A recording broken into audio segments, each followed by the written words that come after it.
Assalamualaikum warahmatullahi wabarakatuh. Perkenalkan, nama saya Novita Yuni Rahmawati. Saya mahasiswa Psikologi Islam IAIN Salatiga. Pada video kali ini, saya akan menjelaskan mengenai analisis jabatan pada psikologi industri dan organisasi. Untuk lebih lanjutnya, simak video ini ya. Baik, analisis jabatan kali ini yang akan saya bahas adalah bagaimana membuat rancangan analisis jabatan pada posisi suatu jabatan tertentu atau posisi tertentu dalam sebuah perusahaan. Nah, kali ini jabatan yang saya ambil dan saya pilih adalah manajer quality control. Bagi teman-teman yang belum tahu, quality control adalah salah satu bagian dari manajemen produksi yang mempunyai peran dan aturan hukum tertentu dalam pengkontrolan pada proses pengemasan hingga mengeluarkan produk-produk untuk dipasarkan dengan menjamin kualitas dan kuantitas produk perusahaan tersebut.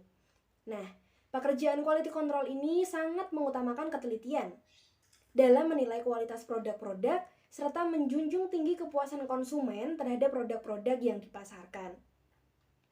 Quality control banyak diperlukan sebagai sistem kualitas dalam dunia produksi, dari manufaktur mobil sampai produksi pangan. Orang-orang yang bekerja dalam pengendalian kualitas produk tersebut, tugas umum mereka adalah memeriksa secara visual ataupun dengan bantuan teknologi modern untuk menguji produk secara manual sebelum, selama, dan setelah proses produksi. Untuk memperoleh kualitas dan kuantitas produksi yang baik, staf quality control juga bertanggung jawab dalam menjalankan dan memantau peralatan inspeksi, serta merekam dan menganalisis data kualitas suatu produksi. Dalam sebuah perusahaan, quality control sangat dibutuhkan karena mampu menekan jumlah kerusakan produk. Selain daripada itu, seorang quality control bertugas menguji produk baik dari segi kualitas dan kuantitas selama proses produksi, yaitu mulai dari pemilihan bahan baku, pengolahan bahan baku menjadi barang yang setengah jadi, hingga hasil akhir produksi untuk memperoleh standar kualitas yang diperlukan. Tujuannya untuk mencakup pengendalian kualitas dengan cara monitoring dan uji tes semua proses produksi yang terlibat. Dalam produksi suatu produk sesuai standar spesifikasi pabrik atau perusahaan. Tim QC lah yang harus memastikan semua standar kualitas dipenuhi oleh setiap komponen dari produk atau layanan yang disediakan oleh perusahaan. Dan yang paling penting, produk tersebut layak diedarkan di pasaran. Nah, quality control memiliki tugas dan kewenangan yang bervariasi nih, tapi tergantung pada industri mana mereka bekerja. Mereka berwenang untuk menerima atau menolak produk yang akan dipasarkan. Ketika tim QC menemukan cacat pada hasil produksi, mereka berwenang untuk meminta produk yang cacat tersebut ditarik kembali untuk perbaikan. Yang selanjutnya adalah performance appraisal dari manajer quality control. Pada saat proses produksi, tentunya staf QC memiliki laporan harian yang digunakan untuk evaluasi perharinya mengenai barang yang akan dikirim dengan mengontrol dan mengisi formulir pelepasan produk, di mana formulir tersebut berisi catatan mengenai tanggal, jam, dan nama staf quality control yang menangani pada hari itu. Dan formulir pelepasan produk tersebut berisikan keterangan kriteria barang atau produk yang akan dikirim, yaitu mengenai kondisi barang yang akan dikirim, kesesuaian barang, dan kesesuaian jumlah barang. Di dalam keterangan formulir pelepasan produk tersebut, maka menghasilkan hasil inspeksi quality control pada produk tentang kondisi baik atau tidak baiknya barang yang akan dikirim. Di akhir formulir tersebut ditandatangani yang diketahui oleh manajer gudang dan dibuat oleh staf quality control. Dalam manajemen quality control, gimana sih cara meningkatkan kualitas karyawan? Nah, saya mempunyai 8 tips untuk manajer quality control yang bisa dilakukan nih. Yang pertama, memantau dan menguji perkembangan semua produk yang diproduksi oleh perusahaan. Yang kedua, memverifikasi kualitas produk. Yang ketiga, memonitor setiap proses yang terlibat dalam produksi produk.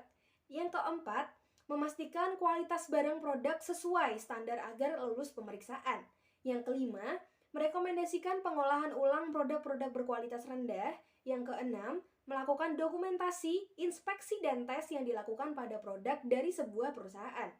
Yang nomor 7, membuat analisis catatan sejarah perangkat dan dokumentasi produk sebelumnya untuk referensi di masa mendatang. Dan yang terakhir, membuat pembukuan personal QC atau QCA. Lalu, bagaimanakah cara mengoptimalkan karyawannya dengan detail? Nah, saya masih mempunyai beberapa referensi yang saya bisa sampaikan kepada teman-teman semuanya nih. Yang pertama, memberikan alur prosedur secara garis besar. Nah, artinya apa nih? Dalam membuat prosedur quality control yang efektif, juga dibutuhkan alur atau bagan pelaksanaan pemeriksaan kualitas secara umum. Hal ini untuk membantu pihak-pihak yang bertanggung jawab untuk dapat melaksanakan pemeriksaan kualitas secara bertahap dan efektif. Dengan adanya alur prosedur yang jelas, tentu siapapun yang berkaitan bisa melaksanakan tahapan quality control tersebut dengan lebih mudah dan benar. Inilah yang paling penting supaya tidak ada terjadi kesalahan dalam pelaksanaan yang dapat menyebabkan kualitas dari produk dan jasa yang dihasilkan menjadi tidak maksimal, atau untuk menghindari pemeriksaan kualitas yang terlewatkan sehingga bisa berpotensi menghilangkan atau mengecewakan pelanggan yang menggunakannya. Yang selanjutnya adalah menentukan potensi masalah yang dapat terjadi. Dalam prosedur umum, dilakukan sedikit analisa tentang permasalahan umum yang terjadi sehingga menyebabkan kualitas produk dan jasa jadi tidak maksimal. Nah, di sini sebagai manajemen kita juga harus sadar dan bisa memprediksi mana potensi-potensi dalam bagian-bagian yang dapat menimbulkan masalah. Nah, yang selanjutnya adalah memberikan jalan keluar dari masalah yang dihadapi. Tentunya ketika kita sudah berani untuk memprediksi akan ada masalah apa yang muncul pada bagian-bagian tersebut, tentunya kita juga harus mempunyai problem solving atau bagaimana cara kita untuk mengatasi permasalahan tersebut seperti itu. Sehingga dalam manajemen pun harus mempunyai kecekatan dan ketepatan ketelitian dalam melakukan proses produksi, pengecekan, ketelitian, dan lain-lain. Dan yang terakhir adalah mengatasi kendala dalam quality control. Oke, kalau yang pertama tadi kita bisa mendeteksi masalah, kemudian kita memiliki problem solving, kemudian kita juga harus bisa mengatasi kendala dalam QC nih. Nah, tentunya kendala itu pasti nggak luput ya dalam proses produksi dan lain-lain. Tapi alangkah sebaiknya di dalam proses produksi, apapun yang harus dilakukan itu harus sesuai prosedur. Sehingga apabila masalah tipikal terjadi, maka sudah ada langkah yang dapat dilakukan untuk mengatasi kendala yang ada. Oke, yang selanjutnya tertera form atau formulir yang mana di sini di atas terdapat berbagai tabel yang mana itu dapat diaplikasikan untuk analis jabatan pada bagian quality control. Tentunya jika membicarakan analisis jabatan dan bagaimana cara merancang analisis jabatan pada suatu posisi atau jabatan dalam perusahaan, tidak terlepas dari bagaimana sistem dan juga peraturan dalam perusahaan, sehingga membutuhkan kesesuaian yang dibutuhkan antara manajemen dan juga perusahaan, sehingga tetap sesuai dengan tujuan perusahaan dan sesuai dengan visi misi perusahaan.